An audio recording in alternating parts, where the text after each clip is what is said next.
محمد رسول الله.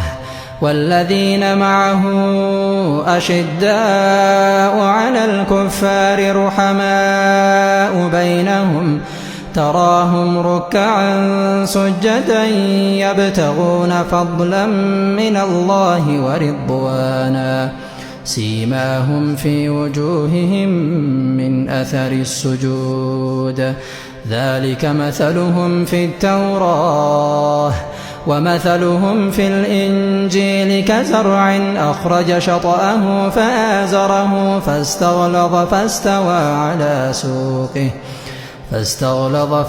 على سوقه يعجب الزراع ليغيظ بهم الكفار. وعد الله الذين آمنوا وعملوا الصالحات منهم مغفرة وأجرا عظيما.